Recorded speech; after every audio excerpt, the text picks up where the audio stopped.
Hello दोस्तों, आपका बहुत बहुत स्वागत है आपके अपने चैनल एमपी ऑनलाइन स्टडी पे। जैसे कि आपको पता है, आज की जो हमारी वीडियो रहने वाली है वो भारतीय संविधान से रिलेटेड 30 महत्वपूर्ण क्वेश्चन पर जो है हम डिस्कशन करने वाले हैं।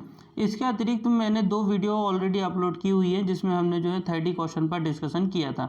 तो अगर आपने वो वीडियो नहीं देखी है तो प्ले लिस्ट में जाके वो वीडियो आप जरूर देखिए। तो स्टार्ट करते हैं आज की हमारी वीडियो, जो बहुत महत्वपूर्ण होने वाली है। भारतीय संविधान से संबंधित 30 क्वेश्चन पर जो है हम आज डिस्कशन करने वाले हैं। तो स्टार्ट करते हैं। सबसे पहले हमारा पहला प्रश्न देखते हैं, जो है भारतीय संविधान के स्थायी अध्यक्ष कौन थे। देखिए, संविधान को बनाने के लिए बैठकें बुलाई जाती थी, उन बैठकों को कहते थे संविधान सभा की बैठक। अभी संविधान सभा के निर्माण के लिए जो बैठक बुलाई जाती थी उनके एक स्थायी अध्यक्ष को चुना गया था। तो प्रश्न पूछा जाता है कि भारतीय संविधान के जो स्थायी अध्यक्ष थे वो कौन थे। तो उसका आंसर है डॉक्टर राजेंद्र प्रसाद। याद रखना, भारत के पहले राष्ट्रपति भी कौन रहे हैं आपके, डॉक्टर राजेंद्र प्रसाद रहे हैं। और अगर आपसे प्रश्न पूछ लिया जाए कि भारतीय संविधान सभा के स्थायी अध्यक्ष कौन थे, तो उसका आंसर भी क्या होगा, डॉक्टर राजेंद्र प्रसाद जी थे। नेक्स्ट क्वेश्चन की बात करते हैं, जो है हमारे पास ब्रिटिश संसद द्वारा इंडियन इंडिपेंडेंस एक्ट कब पारित किया गया था। ब्रिटिश संसद ने क्या किया था, इंडियन इंडिपेंडेंस एक एक्ट जो है वो पारित किया था। अब ये पारित कब किया गया था एक्ट, कई बार पूछ लिया जाता है। तो जुलाई 1947 में इस एक्ट को पारित किया गया था। तो यहाँ पर आपको डेट याद रखना है, जुलाई 1947 में यह एक्ट पारित किया गया था। नेक्स्ट क्वेश्चन की बात करते हैं, जो है हमारे पास संविधान बनाने वाली प्रारूप समिति के अध्यक्ष कौन थे। देखिए, संविधान बनाने के लिए एक प्रारूप समिति बनाई गई थी, उस प्रारूप समिति के अध्यक्ष कौन थे, ये प्रश्न पूछा जाता है। और उस प्रारूप समिति के कितने सदस्य थे, मतलब उस प्रारूप समिति में कितने सदस्य थे, ये प्रश्न पूछा जाता है। तो यहाँ बात की जा रही है कि संविधान सभा जो थी, संविधान बनाने वाली जो प्रारूप समिति थी, उसके अध्यक्ष कौन थे। तो उसके अध्यक्ष थे डॉक्टर भीमराव अंबेडकर जी। ठीक है। और इसमें एक पॉइंट और याद रखें, जो संविधान बनाने वाली प्रारूप समिति थी उसमें कितने सदस्य थे, 7 सदस्य उसमें थे। ये भी पॉइंट आपको याद रखना है। नेक्स्ट क्वेश्चन की बात करते हैं, जो है हमारे पास संविधान का आर्टिकल 356 किससे संबंधित है। 3 आर्टिकल आपको याद रखने की ज़रूरत है, 352, 356 और 360। 352, 356, 360। 352 का संबंध है राष्ट्रीय आपातकाल से। जब राष्ट्र के ऊपर किसी प्रकार की दुविधा या किसी प्रकार के आफत आती है तो उसको राष्ट्रीय आपातकाल कहते हैं। और राष्ट्रीय आपातकाल लगाने की शक्ति किसके पास है, राष्ट्रपति के पास है। वो किस आर्टिकल का इस्तेमाल करते हैं, वो 352 का इस्तेमाल करते हैं। अनुच्छेद 352 का इस्तेमाल करके राष्ट्रपति महोदय जी राष्ट्र पर राष्ट्रीय आपातकाल घोषित कर सकते हैं। उसी तरीके से राष्ट्रपति महोदय जी 356 का इस्तेमाल करके, आर्टिकल 356 का इस्तेमाल करके राज्य में राष्ट्रपति शासन लगा सकते हैं, किसी राज्य में राष्ट्रपति शासन लगा सकते हैं। उसी तरीके से अगर देश में किसी भी प्रकार की वित्तीय आपातकाल आती है या किसी भी प्रकार की पैसों से संबंधित घटना होती है तो देश में वित्तीय आपातकाल लगता है, जो कि भारत में अभी तक नहीं लगा है। तो वित्तीय आपातकाल की अगर हम बात करें, ये राष्ट्रपति महोदय जी लगा सकते हैं, पूरे राष्ट्र पर लगता है। लेकिन किस आर्टिकल का इस्तेमाल करते हैं, तो 360 का इस्तेमाल करते हैं। 352 राष्ट्रीय आपातकाल से संबंधित है, 356 राष्ट्रपति शासन से संबंधित है और 360 वित्तीय आपातकाल से संबंधित है। ये आपको याद रखना है। यहाँ प्रश्न पूछा जा रहा है संविधान के अनुच्छेद 356 का संबंध किससे है, तो किसी राज्य में राष्ट्रपति शासन लागू करने से है। ठीक है, किसी भी राज्य में अगर राष्ट्रपति शासन लागू करना है तो राष्ट्रपति महोदय जी 356 आर्टिकल का इस्तेमाल करेंगे। नेक्स्ट क्वेश्चन की बात करते हैं, जो है हमारे पास भारत के संविधान में प्रथम संशोधन कब किया गया था। देखिए, संविधान लागू जो हुआ 26 जनवरी 1950 में संविधान लागू हुआ। उसके बाद कई परिवर्तन उसमें किए गए, लेकिन यहाँ प्रश्न पूछा जा रहा है कि पहला परिवर्तन कब हुआ। तो भारत के संविधान में जो पहला संशोधन किया गया था, मतलब संविधान में जो पहला संशोधन किया गया था वो 1951 में किया गया था। ठीक है। और संविधान में संशोधन करने के लिए जिस आर्टिकल का इस्तेमाल किया जाता है वो 368 होता है, 368 होता है। 368 का इस्तेमाल करके ही किसी संविधान में संशोधन किया जा सकता है। पहला संविधान में संशोधन 1951 में किया गया था, याद रखना 1951 में किया गया था। नेक्स्ट क्वेश्चन की बात करते हैं जो है हमारे पास, किस वर्ष गोवा सहित अन्य पुर्तगाली वस्तुओं को भारतीय संघ का राज्य क्षेत्र में बनाया गया था, मतलब मिला लिया गया था। गोवा को और ऐसे कुछ क्षेत्र थे जो पुर्तगालियों के कब्जे में थे, उनको भारतीय संघ में मिला लिया गया था। कब मिलाया गया था? तो 1962 में मिलाया गया था। कब मिलाया गया था? 1962 में। नेक्स्ट क्वेश्चन की बात करते हैं जो है, संविधान में मूल कर्तव्यों को शामिल करने का विचार किस देश के संविधान से लिया गया है? देखिए, परिवर्तन होता रहता है संविधान में। एक परिवर्तन हुआ था, मूल कर्तव्यों को जोड़ा गया था संविधान में, तो संविधान के आर्टिकल 51A में जोड़ा गया था। संविधान का जो आर्टिकल 51 है, अनुच्छेद 51 है, उसमें मूल कर्तव्यों को जोड़ा गया था। तो ये मूल कर्तव्य जोड़े जाने की विचार किस देश के संविधान से लिया गया है? तो ये लिया गया था सोवियत संघ के संविधान से। सोवियत संघ के संविधान से ये विचार लिया गया था कि भारत के संविधान में भी मूल कर्तव्य होने चाहिए। नेक्स्ट क्वेश्चन की बात करते हैं जो है हमारे पास, राज्य के नीति निर्देशक तत्व एक ऐसा चेक है जिसका भुगतान बैंक की सुविधा अनुसार किया जाएगा, यह कथन किसका है? ऐसे प्रश्न पूछे जाते हैं। कथन यह है कि राज्य के नीति निर्देशक तत्व एक ऐसा चेक है जिसका भुगतान बैंक की सुविधा अनुसार किया जाएगा, यह कथन किसका है? तो यह कथन है आपका के.टी. शाह का। किसका है? के.टी. शाह का। तो के.टी. शाह ने यह कथन कहा था। नेक्स्ट क्वेश्चन की बात करते हैं जो है हमारे पास, आर्टिकल 368 के संशोधन हेतु क्या संसद को विशेष बहुमत या कम से कम आधे राज्यों का अनुसमर्थन आवश्यक है? कहने का मतलब ये है कि अगर संसद 368 में, आर्टिकल 368 में जो कि संविधान के संशोधन से संबंधित है, में अगर कोई परिवर्तन करना चाहती है तो क्या संसद को राज्यों की अनुमति लेना भी आवश्यक है? तो यहाँ इस प्रश्न का आंसर होता है हाँ, राज्यों की परमिशन लेना भी आवश्यक होता है, किंतु सभी संशोधनों के लिए नहीं। कुछ संशोधन ऐसे होते हैं जिनके लिए संसद को राज्यों से परमिशन लेने की आवश्यकता नहीं होती है, लेकिन कुछ संशोधन ऐसे होते हैं जहां पर संसद अगर परिवर्तन करना चाहे तो उससे पहले उसको राज्यों से क्या लेनी पड़ेगी? परमिशन लेनी पड़ेगी, समर्थन लेना पड़ेगा। तो यहाँ पर इसका आंसर क्या हो जाएगा? हाँ, परमिशन लेने की आवश्यकता होती है, लेकिन सभी प्रकार के संशोधन में नहीं। नेक्स्ट क्वेश्चन की बात करते हैं जो है हमारे पास,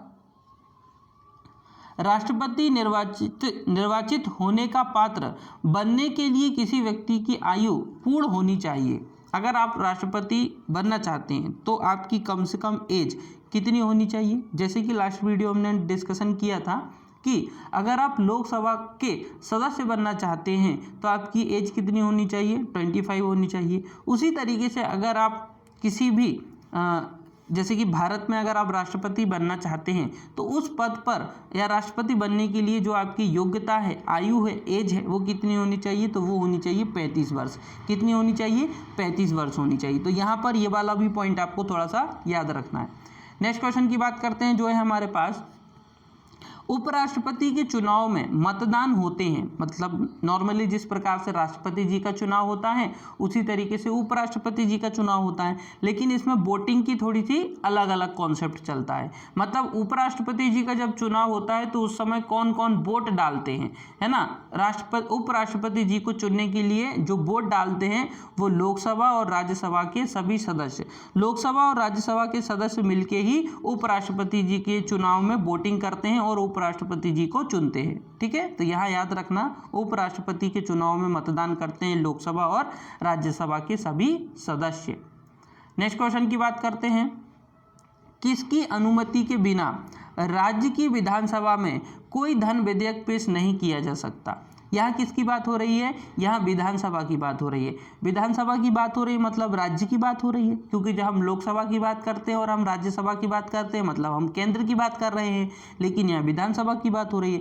विधानसभा की बात हो रही है तो राज्यपाल की बात होगी, क्योंकि नॉर्मली अगर आप देखेंगे जैसे कि मैंने आपको बताया था कि कोई भी विधेयक धन विधेयक है या नहीं है, इसका निर्णय लेने का अधिकार किसके पास है, तो लोकसभा के अध्यक्ष के पास है।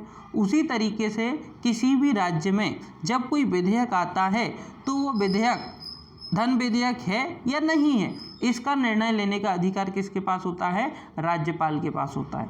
उसी तरीके से किसकी अनुमति के आधार पर या किसकी अनुमति के बिना आप विधानसभा में धन विधेयक प्रस्तुत नहीं कर सकते, तो उन व्यक्ति का नाम है राज्यपाल। राज्यपाल की अनुमति के बिना आप विधानसभा में धन विधेयक को प्रस्तुत नहीं कर सकते। नेक्स्ट क्वेश्चन की बात करते हैं, जो है हमारे पास राष्ट्रपति का अभिभाषण कौन तैयार करता है। जो राष्ट्रपति महोदय जी होते हैं उनका अभिभाषण कौन तैयार करता है, तो वो करते हैं केंद्रीय मंत्रिमंडल। केंद्रीय मंत्रिमंडल ही आपस में मिलकर राष्ट्रपति महोदय जी का अभिभाषण तैयार करते हैं। ठीक है, नॉर्मल प्रश्न था, याद रखना है, केंद्रीय मंत्रिमंडल ही अभिभाषण तैयार करते हैं राष्ट्रपति महोदय जी का। नेक्स्ट क्वेश्चन है हमारे पास, एक वर्ष में कम से कम कितनी बार संसद की बैठक होना आवश्यक है। संसद की जो बैठक बुलाई जाती है वो एक वर्ष में कम से कम कितनी बार होना आवश्यक है, तो कम से कम जो है 2 बार होना आवश्यक है, और 2 बैठकों के बीच में कम से कम 6 माह का अंतर भी होना जरूरी है। तो याद रखना, कम से कम अगर आप देखेंगे 6 माह का अंतर, 6 माह के पहले, है ना, तो एक वर्ष में 2 बैठक का होना जरूरी है। अगर प्रश्न पूछ लिया जाए कि जो संसद की बैठक होती है वो एक वर्ष में कितनी बार होना थोड़ा आवश्यक हो जाता है, तो 2 बार होना आवश्यक है ना, बैठक 2 बार होना जरूरी है एक वर्ष में। नेक्स्ट क्वेश्चन की बात करते हैं, जो है हमारे पास, भारत में वह मंत्री जो संसद के दोनों सदनों में किसी सदन का सदस्य नहीं है उसे कितने समय बाद मंत्री पद से मुक्त हो जाना पड़ता है। कहने का मतलब ये है, अगर कोई मंत्री ना तो लोकसभा का सदस्य है और ना ही राज्यसभा का सदस्य है, तो उसको 6 माह दिए जाते हैं कि 6 माह के पहले आप या तो राज्यसभा के सदस्य बन जाइए, या तो लोकसभा के सदस्य बन जाइए, या फिर दोनों के सदस्य बन जाइए, तो जाकर आप मंत्री पद पर रह सकते हैं। वरना 6 माह के बाद आपको क्या करना पड़ेगा, इस्तीफा देना पड़ेगा। लेकिन 6 माह तक व्यक्ति उस पद पर रह सकता है, 6 माह के बाद इस्तीफा देना पड़ेगा। लेकिन अगर 6 माह के अंदर वो व्यक्ति लोकसभा या राज्यसभा में से किसी एक का सदस्य बन जाता है, तो वो आगे भी कंटिन्यू उस पद पर रह सकता है। तो ये प्रश्न ये है कि भारत में अगर कोई मंत्री है वो संसद के दोनों सदनों का सदस्य नहीं है, ठीक है, तो और अगर 6 माह के बाद भी वो सदस्य नहीं बन पाता है, अगर मान लीजिए 6 माह हमने उस व्यक्ति को दे दिए और वो ना तो लोकसभा का सदस्य बन पाता है और ना ही राज्यसभा का सदस्य बन पाता है, तो ऐसी कंडीशन में क्या होता है, तो ऐसी कंडीशन में वह व्यक्ति 6 माह के बाद क्या देगा, इस्तीफा देगा, अपने पद से मुक्त हो जाएगा, है ना, याद रखना, इस्तीफा देना पड़ेगा 6 माह के बाद। नेक्स्ट क्वेश्चन की बात करते हैं, जो है हमारे पास, किस राज्य का लोकसभा और राज्यसभा में सबसे अधिक प्रतिनिधित्व है। अगर हम बात करें लोकसभा सीटों की और राज्यसभा सीटों की, तो कुछ लोकसभा सीटें होती हैं जो राज्य से केंद्र में जाती हैं, कुछ राज्यसभा सीटें होती हैं जो राज्य से केंद्र में जाती हैं। तो सबसे ज़्यादा सीटें कहाँ की देखने को मिलती हैं, उत्तर प्रदेश की।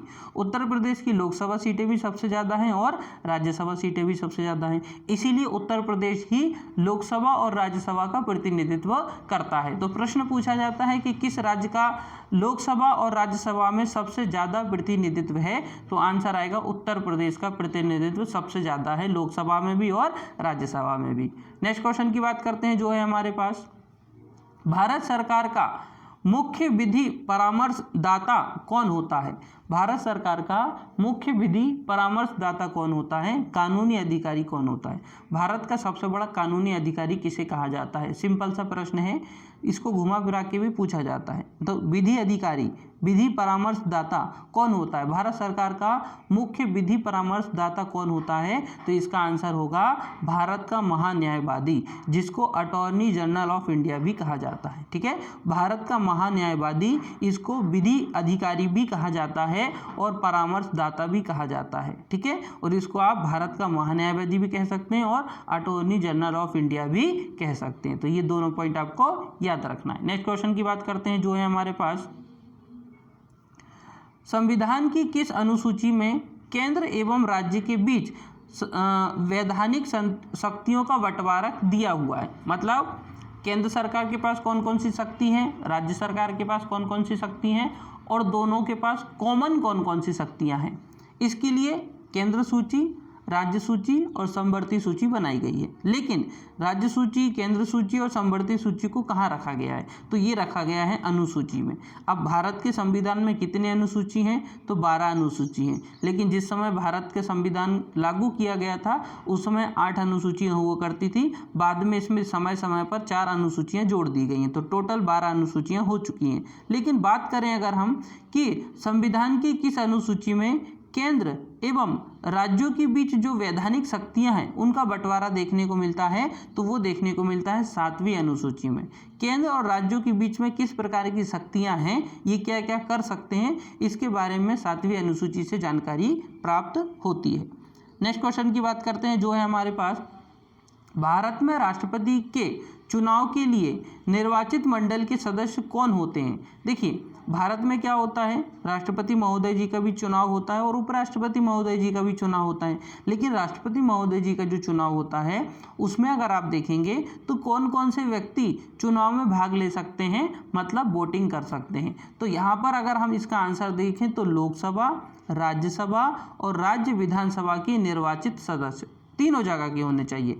लोकसभा के निर्वाचित सदस्य, राज्यसभा के निर्वाचित सदस्य और राज्य विधानसभा के निर्वाचित सदस्य, ये तीनों मिलके ही वोटिंग करते हैं। जितने भी सदस्य होते हैं वो मिलके वोटिंग करते हैं और राष्ट्रपति महोदय जी को चुना जाता है। ठीक है, नेक्स्ट क्वेश्चन की बात करते हैं जो है हमारे पास, संविधान के किस अनुच्छेद में भारत के नियंत्रक महालेखक परीक्षक के कर्तव्य और शक्तियों का वर्णन किया गया है? तो देखिए संविधान के किस आर्टिकल में भारत के नियंत्रक महालेखक परीक्षक जो लेखा जोखा रखते हैं, भारत सरकार की कितनी आय हुई, कितनी इनकम हुई, कौन कौन से कार्य भारत सरकार द्वारा किए गए, किस प्रकार की योजनाएं चलाई जा रही हैं, कौन कौन सी योजनाएं बंद कर दी गई हैं, ये पूरा डाटा नियंत्रक महालेखक परीक्षक के पास होता है। तो ये जो नियंत्रक महालेखक परीक्षक है इसको कुछ पावर दी गई है, वो पावर संविधान ने दी है। तो संविधान ने इनको पावर भी दी है और इनको कुछ काम भी दिए हैं, मतलब कर्तव्य भी दिए हैं और इनको कुछ शक्तियां भी दी गई हैं। तो ये किस आर्टिकल में दी गई है, संविधान के किस आर्टिकल में इसके बारे में जानकारी मिलती है? तो आर्टिकल 149, ठीक है, अनुच्छेद 139 से 49 से ये जानकारी हमको मिलती है कि नियंत्रक महालेखक परीक्षक जो होता है उसके पास कौन कौन सी पावर है। नेक्स्ट क्वेश्चन की बात करते हैं जो है हमारे पास, संविधान की किस अनुसूची में दल परिवर्तन के आधार अयोग्यता के बारे में उपबंध है? क्या होता है नॉर्मली कि जो नेता होते हैं वो दल बदल लेते हैं, पार्टियां बदलते हैं, तो ये पार्टियां ज़्यादा चेंज ना हो इसके लिए एक अधिनियम आया था, दल बदल अधिनियम। ठीक है, अब क्या होता है कि संविधान की किस अनुसूची में दल परिवर्तन के, मान लीजिए अगर आप दल परिवर्तित कर देते हैं तो इससे आपको क्या हानि होगी?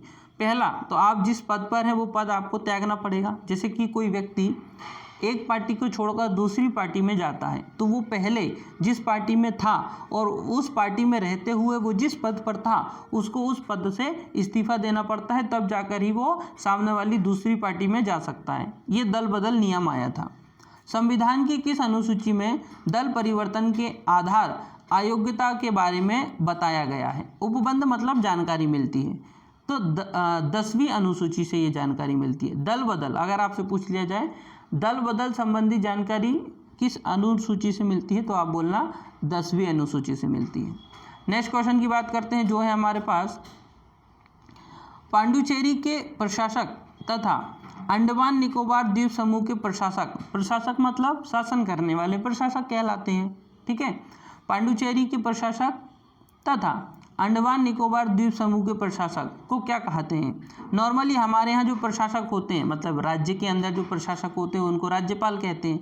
लेकिन पांडुचेरी जो कि केंद्र शासित प्रदेश है, अंडमान निकोबार द्वीप समूह जो कि केंद्र शासित प्रदेश है, इनके अगर हम प्रशासकों की बात करें तो इनको उपराज्यपाल कहा जाता है। क्या कहा जाता है? उपराज्यपाल कहा जाता है। नेक्स्ट क्वेश्चन की बात करते हैं जो है हमारे पास, भारतीय संघ की कार्यपालिका का प्रधान कौन होता है? राष्ट्रपति महोदय जी होते हैं और उसमें संघ की कार्यपालिका शक्ति निर्हित होती है। मतलब कार्यपालिका शक्ति किसके पास होती है? राष्ट्रपति जी के पास होती है। राष्ट्रपति इन शक्तियों का प्रयोग किसकी सहायता से करता है? देखिए नॉर्मली क्या है कि हमारे देश में भारत के अंतर्गत जो राष्ट्रपति महोदय जी हैं उनके पास कार्यपालिका शक्तियां दी गई हैं, लेकिन उन कार्यपालिका शक्तियों का उपयोग राष्ट्रपति महोदय जी करते हैं, लेकिन किसकी सहायता से करते हैं, किसकी सहायता से अपनी कार्यपालिका शक्ति का उपयोग करते हैं वो करते हैं केंद्रीय मंत्रिमंडल की सहायता से।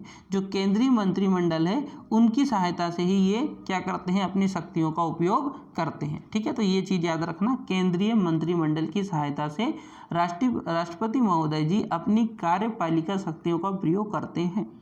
नेक्स्ट क्वेश्चन की बात करते हैं जो है हमारे पास, राष्ट्रपति कितने समय अंतराल के पश्चात वित्त आयोग का गठन करते हैं। देखिए, स्टेट लेवल पे भी वित्त आयोग होता है और सेंट्रल लेवल पे भी वित्त आयोग होता है, जो पैसों से रिलेटेड जो है लेन देन करता है केंद्र सरकार के बीच में और राज्य सरकार के बीच में, तो वित्त आयोग बोलते हैं, जिनके पास पूरा लेखा जोखा होता है। राष्ट्रपति कितने समय अंतराल के पश्चात वित्त आयोग का गठन करते हैं, तो इसका आंसर है 5 वर्ष। 5 वर्ष में एक बार वित्त आयोग का गठन होता है, फिर 5 वर्ष के बाद वो वित्त आयोग खत्म हो जाता है और नए वित्त आयोग का गठन करते हैं। लेकिन अगर वित्त आयोग कौन गठित करता है, तो राष्ट्रपति महोदय करते हैं। ये आपको याद रखना है कि वित्त आयोग का गठन कौन करता है, राष्ट्रपति महोदय करते हैं। कितने समय के पश्चात करते हैं, 5 वर्ष के पश्चात करते हैं।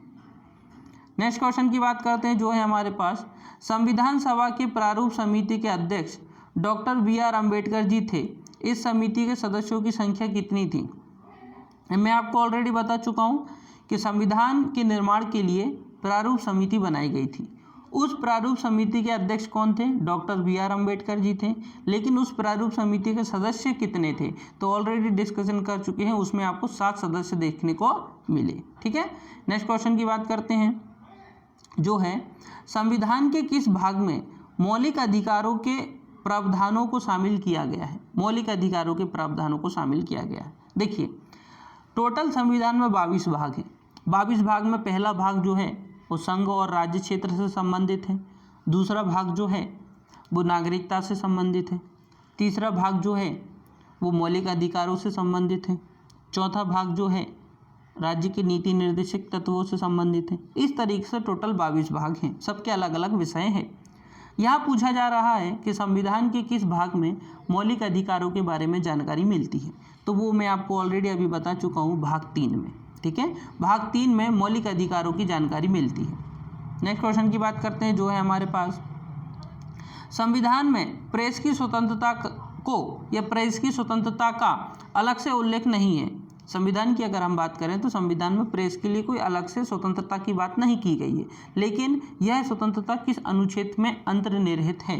लेकिन उनके पास जो स्वतंत्रता है, प्रेस के अंदर बोलने की स्वतंत्रता, प्रश्न पूछने की स्वतंत्रता, इंटरव्यू लेने की स्वतंत्रता, ये उनके पास कहाँ से आई, किस आर्टिकल के द्वारा आई, तो ये आई है आर्टिकल 19A के तहत। ठीक है, नॉर्मली सभी व्यक्तियों के पास ये स्वतंत्र है कि वो सरकार से अपने क्वेश्चन कर सकते हैं। ठीक है, अपनी मांग को पूरी करवा सकते हैं। ये आपको आर्टिकल 19 आपको ये अनुमति देता है। ठीक है, तो संविधान में प्रेस की स्वतंत्रता को अलग से नहीं बताया गया है, लेकिन फिर भी ये जो प्रेस के पास स्वतंत्रता है वो किस आर्टिकल के तहत आई है, तो 19A के तहत आई है। नेक्स्ट क्वेश्चन की बात करते हैं जो है, राज्यसभा तथा लोकसभा के संयुक्त अधिवेशन की अध्यक्षता कौन करता है। देखिए, लोकसभा की बैठक अलग होती है, राज्यसभा की बैठक अलग होती है, लेकिन अगर राष्ट्रपति महोदय जी चाहें तो संयुक्त बैठक बुला सकते हैं, मतलब जिसमें लोकसभा के सदस्य भी आएंगे और राज्यसभा के सदस्य भी आएंगे, उसको बोलते हैं संयुक्त बैठक बुलाया जाना। तो ये संयुक्त बैठक बुलाए जाने का अधिकार किसके पास है, राष्ट्रपति महोदय जी के पास है। लेकिन अध्यक्षता कौन करेगा, अब बुला तो लिया है, लेकिन उसको अध्यक्ष मेन सेंटर पे कौन बैठेगा, मतलब अध्यक्षता कौन करेगा, तो अध्यक्ष होते हैं लोकसभा के अध्यक्ष। ठीक है, लोकसभा और राज्यसभा दोनों को साथ में बुलाया जाना, ये काम कौन करता है, राष्ट्रपति महोदय जी करते हैं। लेकिन उस सभा के जो प्रमुख होते हैं, अध्यक्ष होते हैं, अध्यक्ष बनाए जाते हैं, वो किसको बनाया जाता है, लोकसभा के अध्यक्ष को बनाया जाता है। ये आपको याद रखना है। नेक्स्ट क्वेश्चन देखते हैं जो है, धन विधेयक के संबंध में राज्यसभा को किस प्रकार का अधिकार है। देखिए, मैं आपको ऑलरेडी बता चुका हूँ कि कोई भी विधेयक धन विधेयक है या नहीं है, इसका निर्णय कौन लेता है, इसका निर्णय लेते हैं लोकसभा के अध्यक्ष। लेकिन राज्यसभा के पास इसके बारे में क्या पावर दी गई है? तो राज्यसभा के पास कोई पावर नहीं है। राज्यसभा केवल सिफारिश ही कर सकते हैं। अगर कोई विधेयक लोकसभा में जाता है और लोकसभा से पास हो जाता है तो उसको भेज दिया जाता है फिर राज्यसभा में। राज्यसभा अगर चाहे तो पास करें और राज्यसभा अगर चाहे तो पास ना करें, लेकिन वो विधेयक पास कहलाता है और फिर चला जाता है राष्ट्रपति महोदय जी के पास। तो केवल केवल राज्यसभा क्या कर सकती है? सिफारिश कर सकती है कि आप इस विधेयक में थोड़ा सा परिवर्तन कीजिए। अगर वो परिवर्तन लोकसभा के सदस्य और लोकसभा के अध्यक्ष को ठीक लगता है तो वो परिवर्तन कर दिया जाता है, लेकिन अगर ठीक नहीं लगता है तो वो परिवर्तन नहीं होगा और डायरेक्ट विधेयक पास माना जाएगा और राष्ट्रपति महोदय जी के पास चला जाएगा। ठीक है, नेक्स्ट क्वेश्चन की बात करते हैं जो है हमारे यहाँ पर हमारे 30 क्वेश्चन कंप्लीट होते हैं। अगर आज की वीडियो आपको पसंद आई हो तो वीडियो को लाइक ज़रूर करें। चैनल को अगर अभी तक आपने सब्सक्राइब नहीं किया तो चैनल को सब्सक्राइब कर दीजिए, वीडियो को लाइक कर दीजिए, वीडियो को शेयर कीजिए। और अगर आप इस वीडियो की PDF प्राप्त करना चाहते हैं तो आप हमारे टेलीग्राम ग्रुप के साथ ज़रूर जुड़ें, जिसकी लिंक आपको इस वीडियो के डिस्क्रिप्शन में मिल जाएगी। ओके दोस्तों, thank you, thanks for watching.